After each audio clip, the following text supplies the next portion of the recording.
most overrated, honourable mentions. Why the hell not? Welcome to Conditioned by Culture with me, your sleazy host, chiseled jaw man face, aka me. I hope you got the mood set right. Lights dimmed, in your most comfortable underwear. Perhaps you got a little foot bath going on. In all seriousness, well, not in seriousness, I'm hardly serious. Well, back in 2021, I decided to make a video called Most Overrated Breaking Bad, based on the premise that I was like, do you know what? This is just MacGyver with cancer. But originally, it was going to be a whole bigger thing. It was when I used to do the Bronco Land channel with my good friend George. I'd floated the idea of doing like a podcast called Most Overrated, because there's plenty of things that are considered to be overrated, and the whole premise was that people are going to watch it whether they like it or not, because it winds people up. People hold things that they love so close and dear to themselves, it like becomes part of their personality. It's absolutely wild. And we never went through with it, but I was like, do you know what? I want to do the Breaking Bad one. I'm just going to do a video, because at that point, this channel, Planet Rebus, was like just completely experimental. I had no intentions of... I had other channels that I wanted to take further, but this thing developed a life of its own. So I just wanted to do it and throw it out there. And, you know, I was like, right, I'm just going to do it. I'm going to do it. I want to put it out there because it'll be fun just to see if it works out. And lo and behold, it did. It is, now I wouldn't say it's my most popular video that I've got, because that would be a misconception. It is my highest viewed so far, but to say it's my most popular is not quite true, because the amount of dislikes it's got to likes is 50-50. It is Marmite, and that is the thing. The whole concept of calling things the most overrated is a very Marmite concept. You know, like Andrew Tate, Donald Trump, all right, AOC, Hassan Piker. This is Marmite business. You know, you either strongly love it or strongly hate it. And I could have kept making them. I had plenty of ideas, but, you know, I didn't really want to deep dive into the subjects, because essentially it was just a wind-up. Like, people just don't realize when they're criticizing, they're saying, oh, yeah, these points ain't good enough. It's like, mate, the whole point is just a wind-up. You know, I love winding people up. I love winding up my friends. My friends love winding us up. I think maybe it's a disconnect with Americans or something, because I think you get a lot of Americans watching it, and maybe they just don't wind each other up like us British dudes, you know what I mean? That's part of, like, showing love is winding people up. Do you know what I mean? It's a wind-up, mate.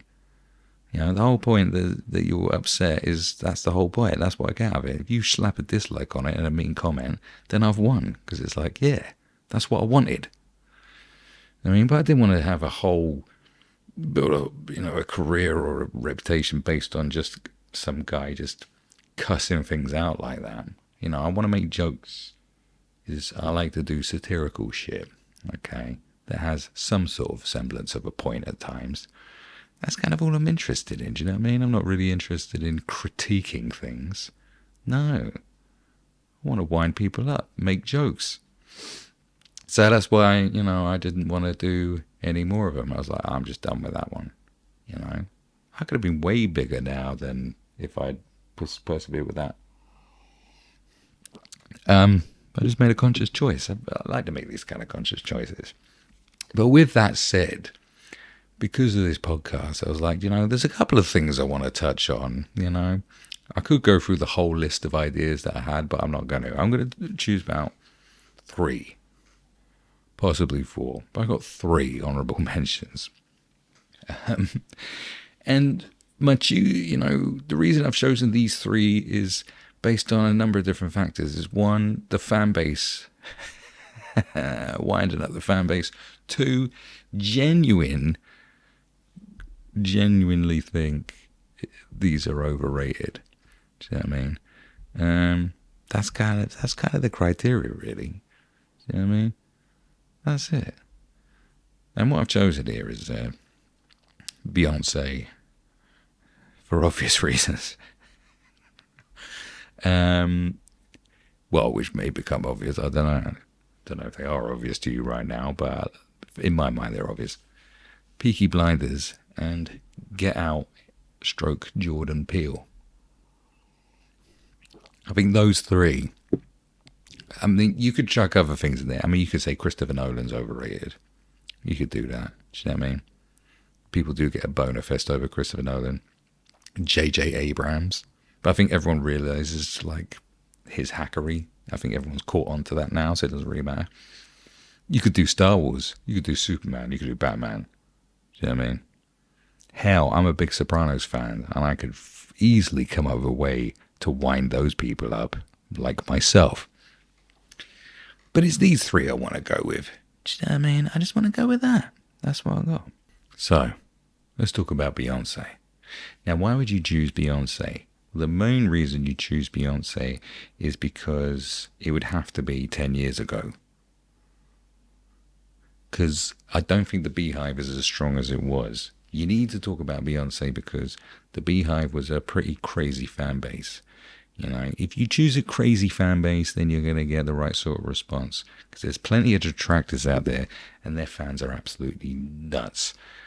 Yeah, and I think, again, it's the fans. It's the reaction that is crazy. When you think about, like, super strong fan bases that are just insane, you know, Beyonce's were up there, but I don't think they're all, you know, they're a bit too grown up now. But what is grown up these days, I have no idea. But you could put it online with, you know, Nicki Minaj in her prime, the Barbs, and Lady Gaga's Little Monsters. You know, those kind of crazy fan bases. I think the only thing that is kind of on par with that right now, maybe Taylor Swift fans are. I'm not too sure. I mean, if you were going to do overrated Taylor Swift, definitely. But I think Taylor Swift's got better songs than Beyonce, to be honest with you. And it ain't even my kind of bag. Beyonce's music is more my kind of bag. So, you know, this is a bold statement. And obviously, a lot of people that are into like J-pop and K-pop, you know, BTS and the likes, their fans are pretty fucking nuts. Do you know what I mean? For incredibly mediocre talent, these people are insane. They can, I mean, I've looked at it. It's literally one of the band members could, I don't know, lick an envelope. They go, oh my God, look at how J. Kong Kong King Ka, or whatever the hell his name, licks that envelope. It's so wholesome and brilliant. You're like, what is the matter with you? But Beyonce's kind of the same. She just gets an incredible amount of praise for doing sweet fuck all. You know, she'll come on stage and she's pregnant as hell and she's just wearing basically nothing. They go, oh, so iconic and amazing. I've even seen it just the other day. Her eldest daughter was dancing on stage with her or something, and everyone's like, this is it. This is the moment. This is the moment. This is the moment. This is just everything. Like, what do you mean? What are you talking about? What is this everything you're talking about? I was just like, what the hell? These people are deranged. That's the main reason. You know, it's all very well and good saying, you know, Beyonce is overrated. But, you know, it's because the fans have put her up on such a high pedestal that it's just bonkers. You know, whereas like, you know, Prince, Michael Jackson, even if you hate on them, and they've got some, you know, Michael Jackson fans are super insane. You know, the amount of people who've had plastic surgery to look like Michael Jackson is probably, I don't think anyone even comes close. Like the Michael Jackson impersonator is a thing of its own. It's a nation. That's a fucking nation. Him and Elvis impersonators. But Elvis impersonators don't go that far.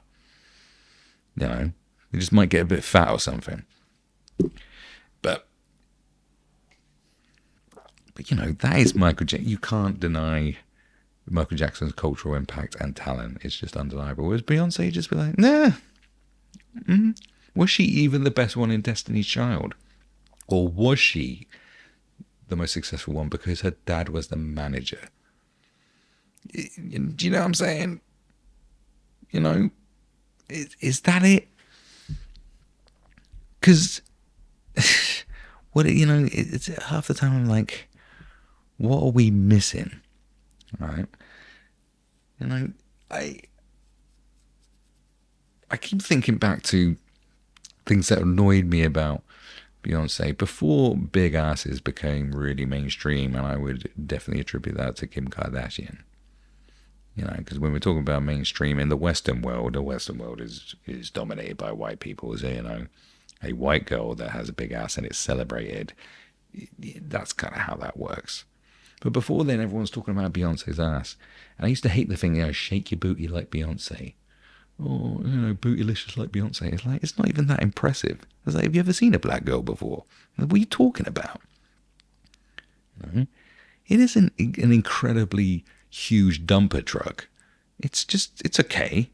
I've never looked at it and gone, wow, that's the pinnacle of big asses. Like, no, they used to really piss me off. You know, as a big ass connoisseur, I do not appreciate that kind of thing. It's this, you know, it's the equivalent of,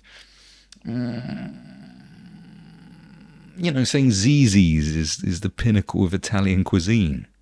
Do you know what I mean? Or ask. Do you know what I mean? It's like, it's not. You know, someone goes, what is peak British food? Greg's. Well, fuck off. That annoyed me. I don't think she wasn't even the best looking one in Destiny's Child or the best singer. Objectively. All right? Definitely. You know, like, there was the fourth one, because who was there? There was Beyonce, Kelly Rowland, Michelle, and then there was a fourth one. I swear she was the hottest one. And I can't remember her name. She was the best one. And she disappeared long before they really popped off. You know? And the thing is, what you got to remember is when Beyonce had her breakout hit, it was solo, it was basically a rip-off of a better song. Completely. It was the same vibe. And that is One Thing by Amory, which is an absolute fucking banger. All right, Crazy in Love is, it might be the same producer, I can't remember. But regardless, it's like One Thing by Amory is a banger. Crazy in Love is, I mean, it's got, you know, the sonics and the vibe. It is a big tune, but it's like, nah, ain't nothing, no. You know, she stole her shit. Right? You name it in it. And the thing is, all her songs have never been like, you know? There's a couple of songs that I really like. There's the one featuring Slim Thug. Is it Slim Thug or is it someone else? Baby Boy? No, not Baby Boy. I can't remember. Like, that was a good one anyway. And then there's one, We Like to Party, featuring J. Cole. That was a good tune. But aside from that, just nonsense. It's just, you know, put a ring on it, like, fuck, just the most cringy, you know, that whole false female empowerment type nonsense going on. It's like, hey ladies, we're doing it for ourselves with my team of 50 men behind me. Do you know, it's like, I just shut up. Like, it is. I don't think you even need to go into too much about why she is so overrated. It's just everything she seems to do, everyone's like, this is just the pinnacle of all culture and history and everything. And it's like, it's not, right? It ain't even close to that. Like, what are you talking about? How dizzy are you? Did you fucking brains fall out of your ear whilst you were like taking a shit? Like, what's the matter with you? Right? Because the thing is about Beyonce, if you compare her to the other artists that they try to put her in the same category as like game changers and icons, there's nothing iconic about her. Do you know what I mean? She is on par with Taylor Swift in that regards. Like, she's beige. Her songs are pretty generic and just, you know. She doesn't exactly have the personality that makes you go, wow, brilliant, you know. She hasn't done anything particularly outrageous or creative or inspiring. You know, compare her to people that they try to compare her to, like Madonna or Lady Gaga, regardless of whether you like them or not. Cyndi Lauper, whoever it is. Like, no. But yet her insane fans and the media that's insane will go, yeah, she's up there. She's up in the higher echelons of artistic greatness. It's like, no. Are you mad? She ain't. No. No. It is the fans, it is the reaction. That's usually what is the worst part of it. Because the fans are cringe. It's like, prime example is when she did that Lemonade album, you know, it was like a video album. And the whole premise of it, the whole reason why it popped off was built around just gossipy bitch drama. Because the whole Becky with the good hair thing. And that was it. And it was like, oh, is she talking about Jay-Z? Did he cheat on her with a white girl? And that was it. That was the selling point of it. You know, just like, that's not artistic greatness. That's on par with, like, Look magazine. You know? You ever seen those women's magazines? They cost about 50p. They have so many different fucking headlines on it and saying, oh, I ran off with my stepdad and then married my cousin. You know? I gave birth to quadruplets in a bin. You know? I married my mother's serial killer. Top tips on how to make your flabby stomach not look so gross. Like that. It's that. That's who it's for. Is that artistic greatness? You know, the whole thing is calculated and duff. Do you know what I mean? I don't think there was any affair or nothing. It was just like, let's just do that to sell fucking records, on par with Kanye West going, hi, I like the bad guy from World War II. Oh, do you? You know? I don't think Beyonce has any real anthems. Crazy in Love, I mean, yeah, I can see it. I can't really, like I said, it's not as good as One Thing. I don't like the song, but yeah, I can see it's a big tune. But like, aside from that, you know, how many like big anthems has she got compared to other people? I don't think, you know, where's the reinvention? Where's the stuff? And something happened to her face as well. Go look at her face from when the early days of Destiny's Child and look at her now, or like a few years afterwards. They done something to her face. Okay. Is that a reason to say she's overrated? Her face? Yeah, why not? Fuck it. Alright, but you know, no, it's... And I think one of the other essential things to say about Beyonce is you can't talk about Beyonce and not mention Jay-Z because they are the power couple. I think the only other power couple I could think of who are like on par with them would be David and Victoria Beckham. Do you know what I mean? In terms of just a money-making cream machine. Because it's the same. It's like when you put them two together, it's like they created this, like these apparently two of the most successful artists on planet Earth, and they're not. Beyonce is arguably more successful than Jay-Z. I mean, the numbers don't lie. But Jay-Z, you know, Jay-Z has somehow elevated himself to a status that he shouldn't have. Is Jay-Z a good rapper? Yes. Do I like Jay-Z's album? Yes. Has Jay-Z made some good albums? He's made a couple, yes. Has he done some banging tunes? Yes, he has. But he has somehow managed to, it's this creation of perception that is absolutely fascinating. And, you know, I'm not saying this as if I'm the only person that's ever said this. Like, go look at what 50 Cent says about him. And he's absolutely bang on. He's somehow created a perception of himself that is bigger than what he actually is. It's like the guy who convinces you he's a marketing guru, but he's not. Do you know what I mean? He's just selling some shit course. Do you know what I mean? Do you know the people that, you know, you ever seen those videos, those ads on YouTube pop up? Guy stood next to his Lamborghini going, oh, I made 6 figures a year from selling shit on Amazon. I'm a fucking billionaire, and that's why I'm selling this crappy course. Like, get out of my face. Jay-Z's like that. Because even album sales-wise, you're talking every album is about platinum. Right? They all went to number one, but in terms of sales, he doesn't even hold a candle to... Like, he doesn't even touch. There's about 15 artists that he couldn't even touch in terms of popularity and success. Eminem...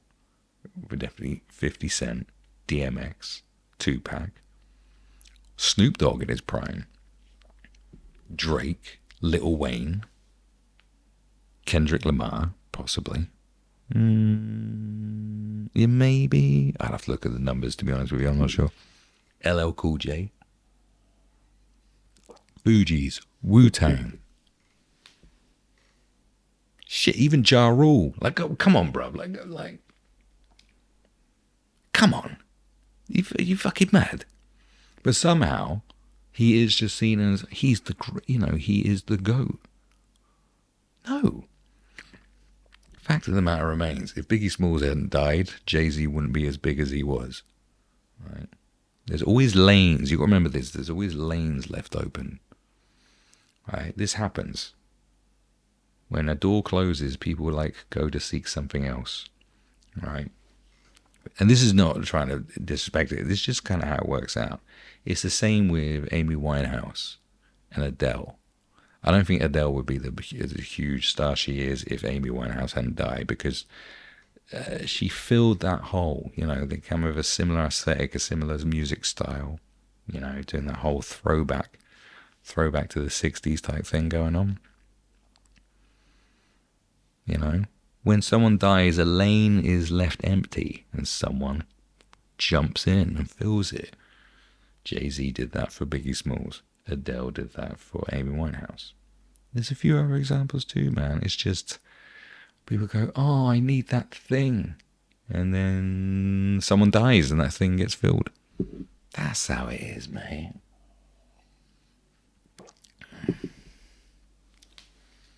I mean, it's absolutely fascinating. And those two together, it's like there is nothing greater than these two great people who aren't actually that great. Jay-Z is great, but he's not...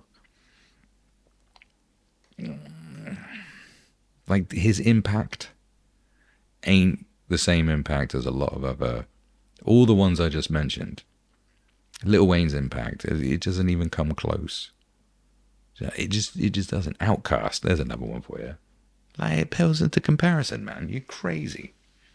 Come off it. Yeah, it's the media's relationship with them and how they sort of just made them bigger than they are, and they're bonkers fans. Well, Jay-Z fans aren't as bonkers as the Beehive were. Like I said, what's up with the Beehive now? Do you know what I mean? Who knows?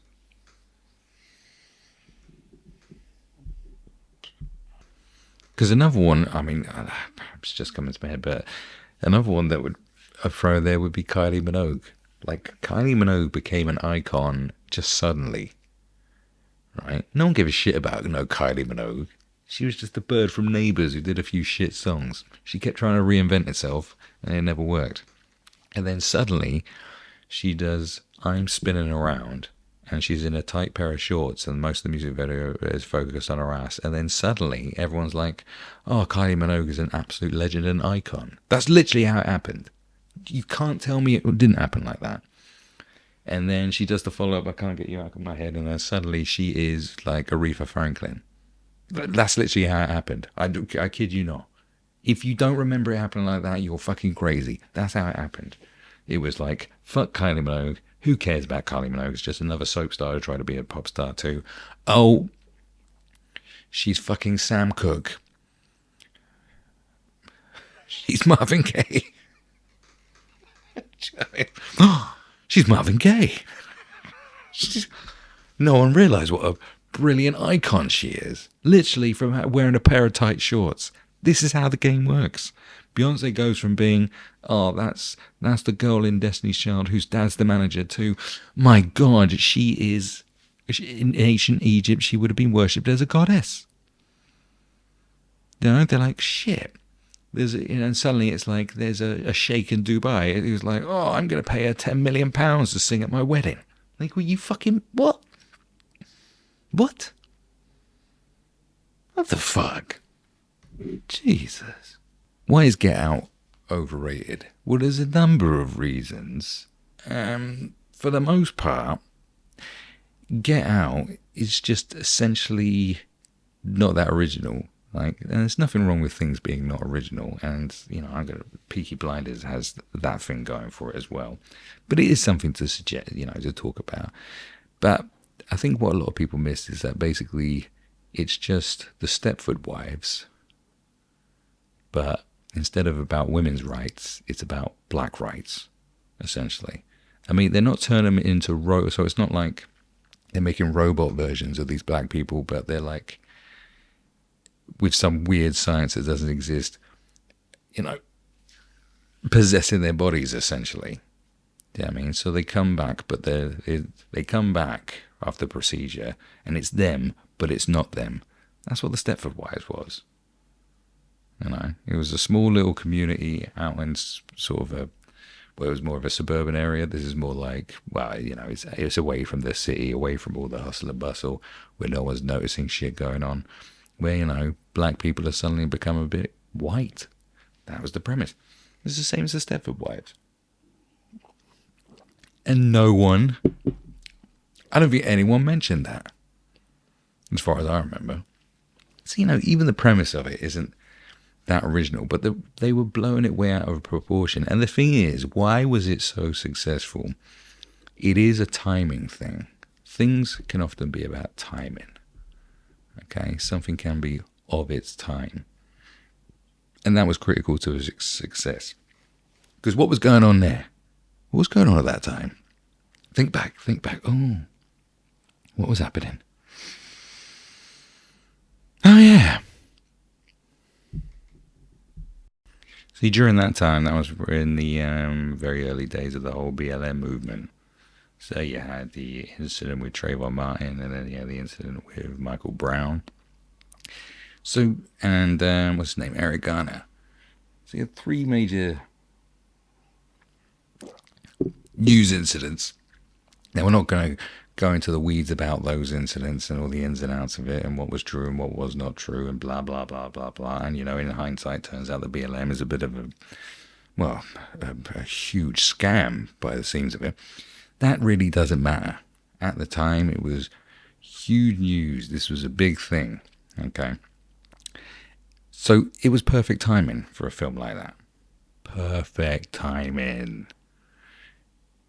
And I think a lot of people were sort of blinded by the whole, well, you know, this is the blackness of it all, probably.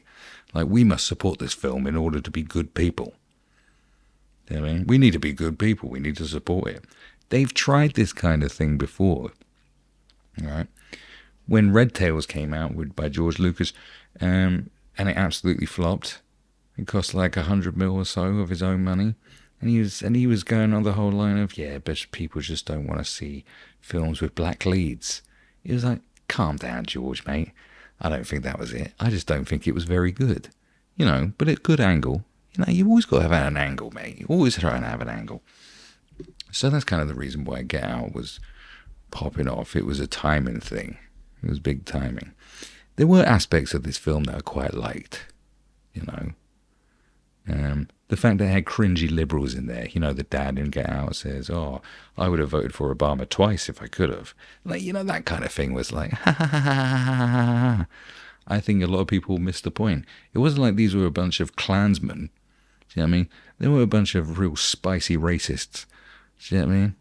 Like, none of the characters in it were hugely spicy racists or presented themselves like that. You know, they weren't burning crosses and then turning into black people and going, oh, let's make the black man look bad. That wasn't the angle. It was like cringy liberals who, I don't know, wanted to be black. There was some sort of message. And I guess that's part of the problem with it as well, is like, what is the actual theme? What was the actual message? That all white people want to be black? Is that what it was? Because at one point in the film he says, tell me, why black people? And the guy, the blind guy, you know, the blind guy has a photography gallery. And it's like, what is that? Like, why did they go with that? Am I missing something? Is there some blind guy out there in real life who's like some photography expert or a great photographer? Please let me know. I have no idea. Anyway, and he's like, I don't know, maybe it's because you're cooler or something. And that's it. That's the theme. Black people are cooler and white people really want to be them. It was something like that. And I was like, And I tell you this, when I first saw the trailer, I was like, this seems tonally confused. And it turned out the film was tonally confused, because I was like, is this a joke? or is this legit? Because the trailer was so weird. Like the woman, so you got the black couple who actually turns out to be the grandparents of the white family, and it's like the woman, her acting was just so odd. Do you know what I mean? It was like, is this scary or is this funny? It was like borderline right in the middle, not like a clown, clowns are supposed to be funny, but they're fucking terrifying. It wasn't quite like that. It was just, what's this? I don't quite understand it. And I was looking at the trailer going, what the flip is this? It just didn't look good. But people started talking about it, and I was like, how'd you know? I'll just watch it. Torrented, of course. I'm paying for it. And I remember my initial reaction was this. It wasn't as shit as I thought it would be. It was okay. It was just like that. And I started feeling like I think we've reached a point of time. That was when movies were starting to go really downhill, and it was like, yeah, we're just grateful now that it wasn't as shit as I thought it would be. That's where we're at. This isn't as shit as I thought it would be. I mean, is that how we're supposed to judge things now? Well, apparently so. Well, it wasn't a terrible experience. Do you know what I mean? It's like having teeth removed or something, or a major operation, or chemotherapy. Well, it wasn't as terrible as I imagined it would be.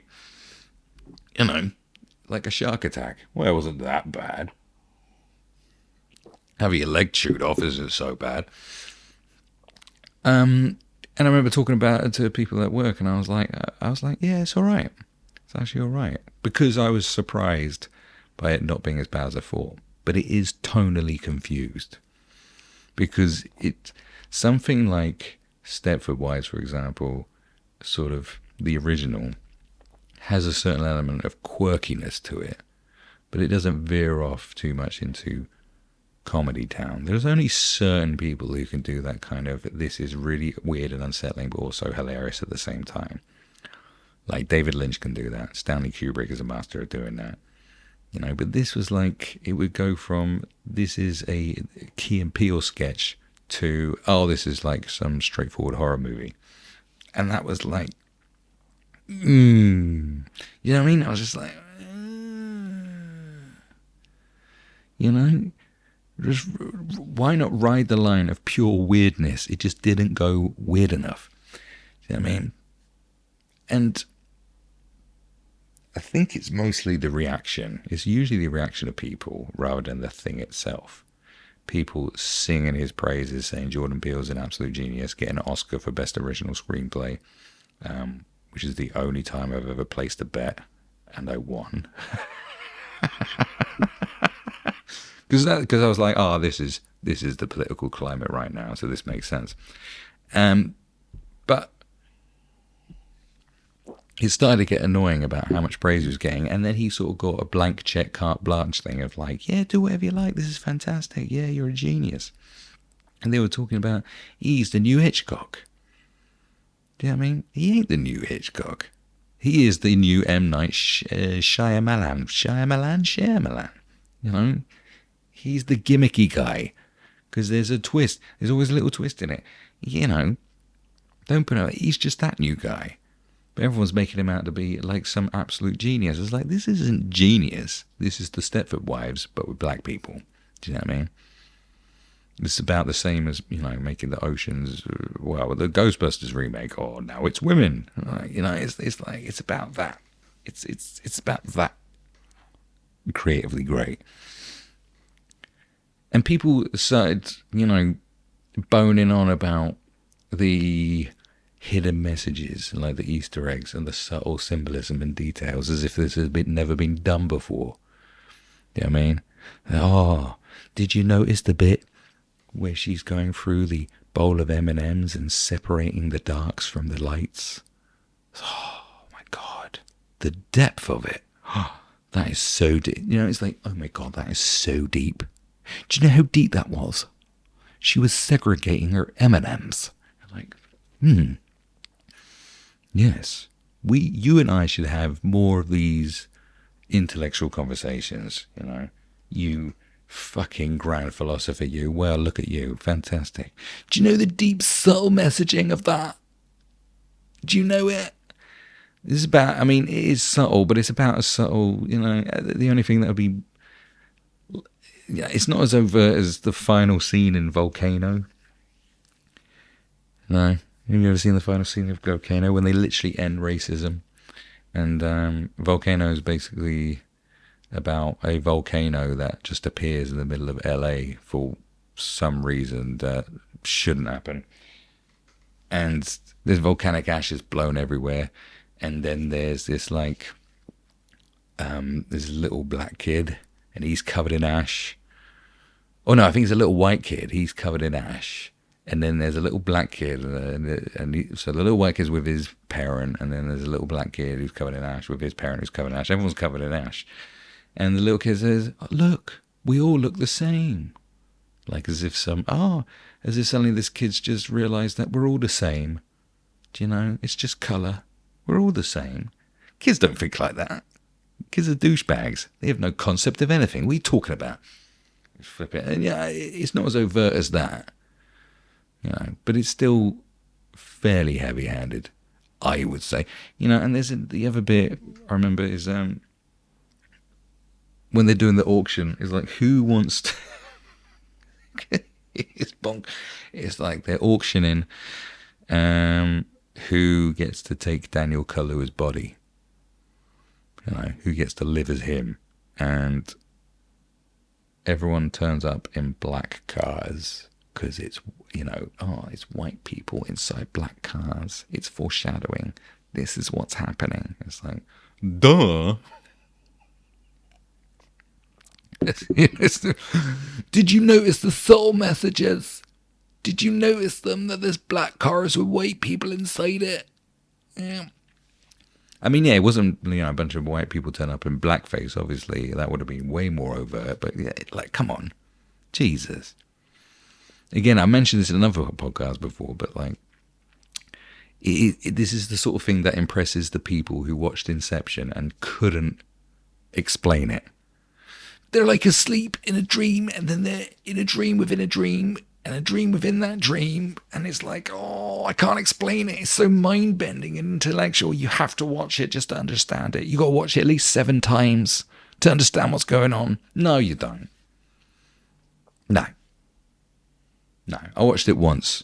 I tried to watch it again, like last year, and I just gave up after a while. I was like, you know, Leonardo DiCaprio being angry and Tom Hardy being incomprehensible, and I was like, I'm done, mate. Yeah, I can't watch this one again. Once was enough for me. You know, I'm not doing it. It was ridiculous. I mean, that's the sort of thing, that's what impresses people like that. People who think there's all the, you know, when there's just one layer of meaning underneath one, and they think that's deep enough. You know, he has an angry face. His face is angry looking. Therefore, I think he's angry. So deep. I think one of the other things that was good about it, you know, just going through, I'm literally just doing most of this off the top of my head, but I think the way that Samuel L. Jackson was upset by the fact that Daniel Kaluuya was in it was great. Because if you don't really know, it's like there is a hell of a lot of black actors in America who are quite prominent, who are actually British. It's great. Right? There's always been a lot of British actors doing well in America, but like, I just don't think Americans think we have black people or something like that. Or they just assume. I don't even know. And I think that's great. I mean, most people go, well, Idris Elba, yeah. But like, there's the guy that played Martin Luther King in Selma, and then there's Daniel Kaluuya, and then there's the geezer in Snowfall, and then there's there's more. I can't be bothered to go through all the list of them, but it's great. It's great. It's fantastic because it just goes to show everything British is better, isn't it? We've got better everything. Come on, it's just better, isn't it? Do you know what I mean? Do you know what the percentage of the black population in the UK is? It's like, what, about 3%? Ain't that many people, you know. What's the percentage in America? There's like 100 million or so in there. And we still snatching your acting job? Bruh, come on. British is the best. No denying it. Come off here. And Samuel L. Jackson was getting bent out of shape. It was like, well, he doesn't understand. It was the whole argument about, oh, he wouldn't fully understand, like, the dynamics of what it's like or something. It's like, he's an actor, mate. Jesus Christ. No? What do you want Spartacus to be? What do you want to do? What do you want to do? Clone a Roman slave? Oh, God, you're not going to be able to portray a Roman slave. We're going to have to wait until the science is better. We're going to have to wait for science to catch up for this one so we can reincarnate a Roman slave, because you're not going to understand the dynamics of what it's like. Okay? You can't play this part. Okay? You can't be a Vulcan until we meet some real fucking Vulcans. Yeah? Just another American just refusing to accept the fact that British is best. Okay? We're less autistic. We're more in your face. We've got the stiff upper lip. You know? And when we invade countries, we do it overtly. We say, we're coming and we're going to civilize you bastards, give you trains and afternoon tea. Do you know what I mean? I'm not doing this pussyfooting around going, oh, we want to bring democracy to the land, or whatever the hell it is, you know what I mean? Oh, we want to fight communism. No. We just go, hello, do you have gold? Yes. Good. It's mine now. You know? Old school shit. We learnt from the best. All the best invaded us, and then we were like, right, well, this is how you do it. This is how you succeed in life, isn't it? The Romans came, the Vikings came, the Normans came, the Saxons came, and we learned from the best. We were like, when the Romans came, what did they find? We were just all covered in shit, worshipping trees and, having sex with donkeys. And the Romans were like, oh, you dirty fucks. Haven't you heard of baths and sanitation? No. They civilized us. And then now we're more civilized than the Italians. Do you see what I'm saying? We learnt from the best, and then we made it even better. I mean, even look at techno, right? Techno started in America, in Detroit. What happened when it came to Britain? It became fucking great. I was a techno DJ, right? There's nothing better than London acid techno. By far. Are you fucking crazy? Garage, where's that come from? America. Right? What's the best garage in the world? What do you associate garage with? UK, baby. Do everything better. We don't do hip-hop better, though. That's something we haven't quite mastered. But we do make better hot dogs and apple pie. Most likely. Right, so that was a fun part of it. I'm not sure there's any, there are plenty of other things that I could say about it.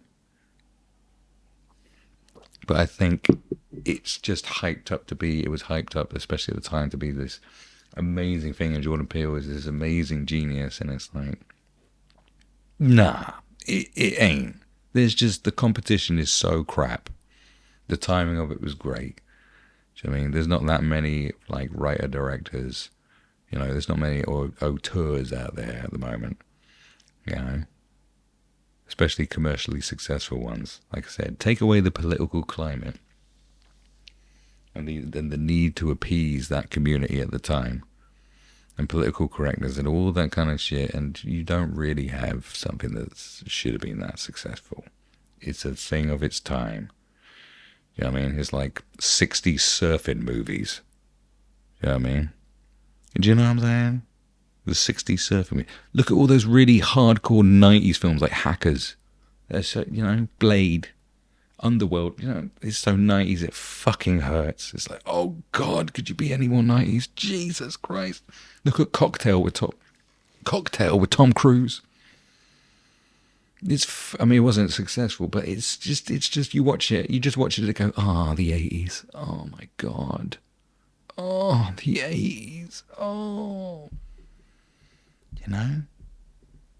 Nostalgia boners. That's what I'm talking about, my son. And finally, Peaky Blinders. Now, here's a similar situation that it's more the culture that surrounds it and the fans and things like that make it kind of overrated. Like the Tommy Shelby memes and stuff like that. Peaky Blinders themed things, parties, bars, events. But before getting into that, it's not an original concept, okay? I'm not saying that it has to be an original concept for it to be so great, but it's kind of like a rip-off. And in my mind, it's a rip-off of a rip-off. Now, why is it a rip-off of a rip-off? Well, first of all, because Boardwalk Empire exists. All right? Peaky Blinders is just taking the Boardwalk Empire idea and making a British version of it, without saying that it is. Okay, now there's been many remakes of American stuff by British people and British stuff by Americans. You get the American remake of Shameless. And on the other hand, the American remake of The Office. But then you had, they tried to do a British version of The Golden Girls called Brighton Bells. You remember Brighton Bells? No, of course you don't. No one does. All right, how successful was that? Not very. But they did it without saying that it was, and I think that's just like, just if you're doing that, say it is. Do you know what I mean? Because I came up with a concept for basically what that show it kind of is, and Boardwalk Empire years ago, back in the early 2000s, when my ex-girlfriend at the time bought me a book, because I was well into reading true crime books, and I read this book called The Soho Don by Michael Howard. Not the weird politician, but Michael Howard, who was the son of the guy who was the subject matter of the book, Billy Howard. Now, Billy Howard was a well-known figure in South London crime circles. He is mentioned in Reggie Craig's autobiography. Reggie Craig, who said, I always admired, this is what he says, I always liked people who shared our diversity. Diversity to Reggie Craig was just people who like being criminal shit, basically. Fact is about Billy Howard is that people thought he was it became known that rumours where he was a police informant. But these rumours are addressed in a very unique way in the Soho Don, hence the title, the Soho Don, as in Billy Howard was essentially like the godfather of London crime. And he was the go-between the judges, the politicians, and the police, and the criminal underworld. He was the guy that could either, you had to deal with him, otherwise you go to jail, you wouldn't go to jail. That's how it's sold by his son. Essentially, he is a police informant. All right, whatever. But I thought this was a really good basis for like a movie where you could have lots of characters from the London underworld, because there's a lot of interesting different groups and characters. And then when I started thinking about it more, I was like, well, that would be too big for a movie. A TV series would be fucking great. This is the idea. I came up with this years ago, man. I'm not saying I'm the first person that would have come up with this kind of idea, but I definitely came up with it before Boardwalk Empire and Peaky Blinders. That's my claim to non-fame, and I'm keeping it. Oh, a couple of other examples of people stealing my shit without meeting me, but anyway, right, it's like... So my idea would be like it would be centered around him as a central character because he's not that well known, and then you'd have all the other famous faces, from Mad Frankie Frasers to the Richardsons to the Crays, to the Sabinis, to the Brummagem Boys, which is essentially what Peaky Blinders is based on. In fact, they were in it. To Brilliant Chang, Albert Dimes,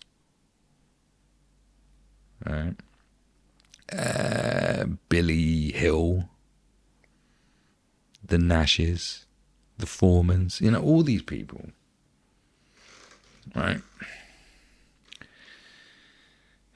And so what they do, they did an American version with Nucky Thompson. Nucky Thompson was a real guy, but he's not a well-known real guy, and he's the central figure around. And then you would know all the people that are sort of surrounding him, from Al Capone to Lucky Luciano to Meyer Lansky to Bugsy Siegel to this, that, and the other, right? And I was like, yo, this is the thing I came up with. And then what happens? Then they do Peaky Blinders. It's like, right. So in my mind, it's a rip-off of a rip-off. In my brain. But it's, in most people's brains, it is a rip-off. All right? That's what it is. It ain't even that original idea. And they just didn't say it was. Now, what's the other problem with it? Well, kind of, it's, again, with like Breaking Bad being MacGyver on cancer, the whole show was based around just Tommy's got a plan and look how brilliantly he executes this plan. Do you know what I mean? And they try to put it up there in the same, in the same breath as Sopranos and The Wire. This is why Breaking Bad can't be like that, because it's always, oh, here's a scheme and we pull off this scheme. There is consequences, but like they're always, winning like that. And it's just like, oh, brilliant Tommy Shelby. And, what kind of a character is Tommy Shelby? Is like, oh, he's just stoic. And that's it. Oh, he's stoic. Oh, he doesn't move an inch. Oh, look at him, he's so cool and suave. And, the whole thing is like a mass exercise in style over substance with the Nick Cave music and the slow motion, and it's just oh, look how fucking cool this is. I want to be that cool.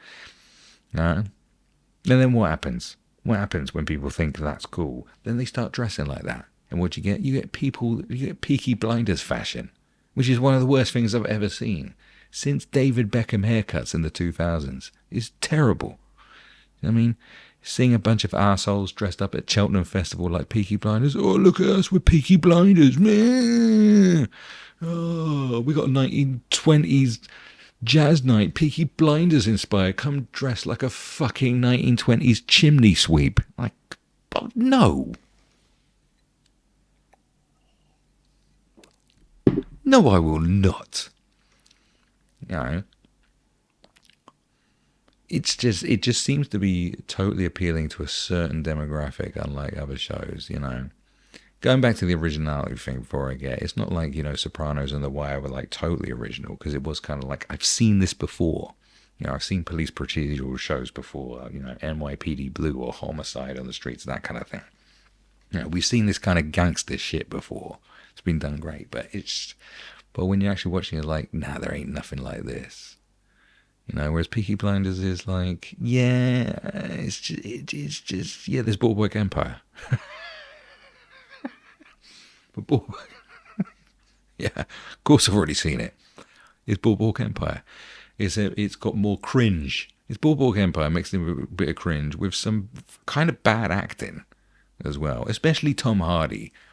Like, possibly might be the most overrated actor on planet Earth, because Tom Hardy's whole thing is I'm gonna be an overt character. It's like character acting taken way too far. I mean, he was like some Jewish East London gangster. He was like, you can't understand what he's saying as usual. He's going, it's talking like that. It's like, what the, like, when I was watching that performance, I was like, I can't take this. This is too much. It's like, this is too much. I don't hate Tom Hardy. I enjoy him, but it's just like, bro, can you just tone it down? Why are you doing that? No one ever pulls him aside and goes, why are you doing that? Oh, I'm gonna be really overtly in character. Like, whoa, what are you doing? Stop it. This is too much. You're just going a little bit fucking, I don't know what you're doing, but it's just a bit too much. It's like when he gets into does this character thing, it's like the character is so thick. Do you know what I mean? It's like Turkish coffee. You're expecting tasty coffee, but it's like, it's just thick sludge. I mean, it's not, I like Turkish coffee, but you're just like, oh, bloody hell, this is like fucking, like drinking Angel Delight, but hot and coffee flavour, It's like, this is a bit much. Do you know what I mean? I wasn't expecting this much shit. Do you know what I'm saying? This is too much. Or you have something that's too cheesy. Like, that's too much cheese. That's too cheesy. I like a lot of cheese, but it's like, whoa. This is a bit much, man. Jesus fucking Christ. It's the acting equivalent of when you go into like,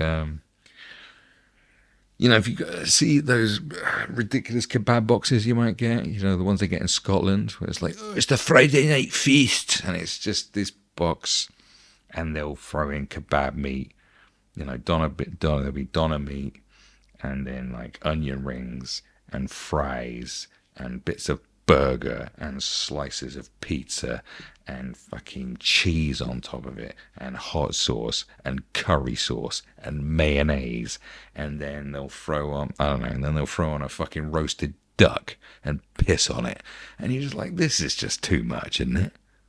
This is a bit, it's just too much. It's just too, it's like, it is the acting equivalent of stuffing yourself and feeling sick. You're like, this is too much. Do you know what I mean? You know? I can't say that's like a prime reason why it's overrated, but, you know, that is definitely adds to it. It's just that kind of, you know, too cool for school Tommy Shelby is like, oh, please. And the memes that go with it, you know, as far as cringy memes that are definitely for, you know, I think they, you know, label it the I'm a 40-year-old dad who's got a boring life, but I'm still edgy. You know, the dangerous man memes. You got like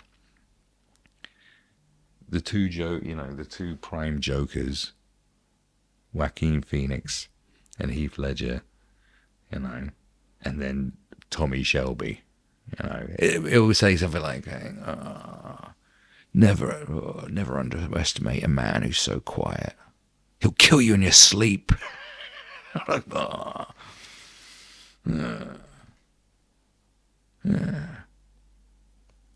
No man, nothing I respect more than loyalty. There are no loyal people in this world. Kill all your friends. I can't think of any. You know, it's like, look at me and my stern, stoic face. Don't fuck with me. Just because you don't see me. Why do I look like this? Because I'm plotting your downfall. Because I'm a dangerous man. I'm not a guy that just watches Ant and Dec's Saturday Night Takeaway with the missus every Saturday. I'm a fucking dangerous gangster. I've got razor blades in my silly hats.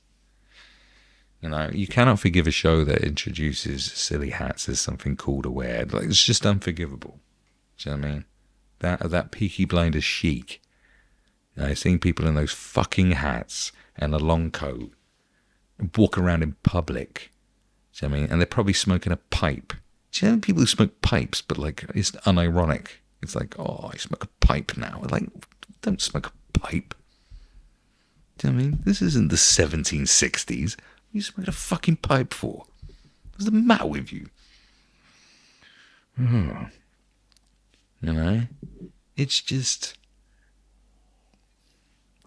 you know, everyone, that style over substance thing is okay. You know, like some Luc Besson films. Leon is a prime example of where style over substance is done really beautifully. It's like, oh, this is great. You know, Tarantino can do that to a certain extent. Do you know what I mean? There is sometimes some substance, but yeah, I mean, it's the style, you know, there's some cool style to it, you know, but when it's just emotionally devoid, you know, but when it's just layered on that thickly, when the style is just, oh, there's just too much style here, this is nonsense, will you fucking stop it, you know? Do you know what I'm saying? You know? Because when it's all style over substance, what does it become, essentially? Not something great that you can hold up highly as brilliant art. No. And yeah, I am that kind of fucking snob. What are you going to do about it? It's more or less like Dynasty. It's Dynasty. You know, those beautiful American soaps. Where it's like, here's a bunch of beautiful people with some ridiculous things going on in their lives. You know, getting kidnapped by aliens. You know, coming back from the dead. That's Dallas, but who cares? Dallas Dynasty, same shit. You know, I'm going to have an affair with another guy's husband. Another girl's husband again. You know, like, I'm going to try and poison my stepdaughter. It's that. You know, look how impeccable my nails and my hair are. That's what those soaps were all about, just looking impeccable. You know, it's just a style, no substance whatsoever. You know, don't hold yourself. Don't cuss out people that like silly soap operas. You know, which are all those silly American soap operas that are basically completely just about style over substance. Don't cuss them out when you're a massive Peaky Blinders fan. That's all I'm saying. You know, just because you're gonna go to Cheltenham Festival in a trench coat with a stupid hat on, with a pocket watch, you know, betting money on a horse that you don't understand, and the money you can't even afford it anyway. Do you know what I mean? Necking pints of Stella and headbutting people. Go, Peaky Blinders. Do you know what I mean? Do you know what I mean? Like, I've lost a train of thought, but just don't do that. Like, don't be that. Don't think you're something prime and great and edgy. No. Peaky Blinders is the bloody worst. You know what I mean? No fighting. No fighting. Oh, shut up. I'm Tommy Shelby and I've got a plan. What's that plan? Ooh. You won't know it until it hits you. I've got a major fucking plan I have. Ooh, here's the actor. This is the bad guy in this series, and we've got some actor who overacts. Here's some overacting. Who is it this week? Tom Hardy. Who is it next week? That Australian guy that I can't quite put my finger on. It's him. He's that's who it is. Yeah, brilliant. Right. Should we get a guy to be Winston Churchill who overacts? Yeah, let's do that. Yeah, good idea. I mean, to be honest with you, I have a less strong of opinion on Peaky Blinders than I do on Beyonce and Get Out, definitely. But I think there's enough people out there who just bone it so hard that it would have been a great episode. You know what I mean? It's just, this is the main reason. You got to pick your targets and think: is this going to wind people up enough? Is this going to activate a fan base? You know, is this going to activate detractors? And Peaky Blinders, I think, to a degree, but I don't think as strong as Beyonce in the prime. I mean, if you're going to do most overrated on Beyonce, it would have to be done, 10 years ago. It would have been a fucking boom. So, I mean, I would have had to go police protection. The offense in the prime. Definitely. Get Out. Does anyone care anymore? Probably. I mean, what's Jordan Peele done recently? Not. I think that whole thing's burnt out. So who fucking cares? Peaky Blinders. I mean, there's still a movie coming out soon. So I guess they still must have, I think the whole Peaky Blinders aesthetic thing has died. It's gone. It's not what it was. I mean, there's still a few Tommy Shelby memes going around, but, it's not what it was. So all these things are kind of past, do you know what I mean? But I wanted to talk about them just in this podcast because, it was a thing that I was going to do and I was going to run with, but I'm glad I didn't, do you know what I mean? All jokes aside, you know what I mean? I'm glad I didn't, because I just didn't want to become like a hater guy. I'd rather be a jokes guy.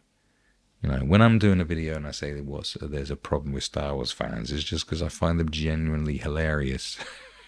They're just content crackheads. I'm just looking at it going, right, there's something broken about people. It's got to be commented on. It's funny. Do you know what I mean? Modern rock stars, it's funny to me. That shit's funny. I mean, mainstream memes and Hawk to it, it's funny. And this is just ridiculous. It's ridiculous, so why not comment on it?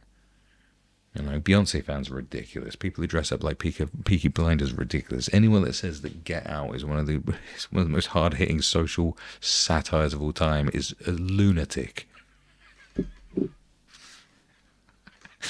I mean, and part of the whole thing is that having to explain why, it just feels like an unnecessary thing to me, because it's like, if you don't know, then what's the point? Do you know what I mean? It's like, you clearly don't have the capacity for it.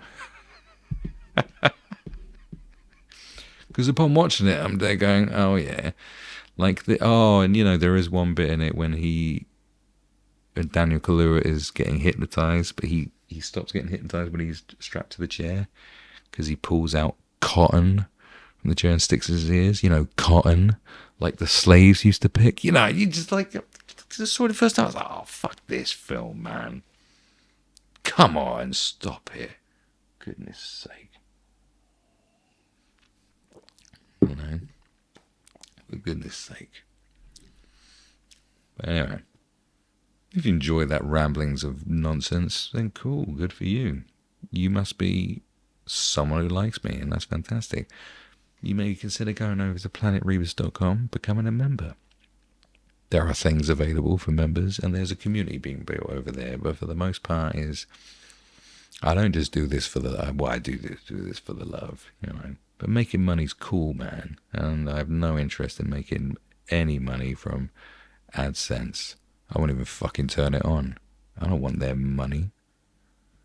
I want your money, you beautiful people. Your money's special. Their money ain't shit. Have a good time with yourself. Stay out of trouble, unless that trouble's worth it.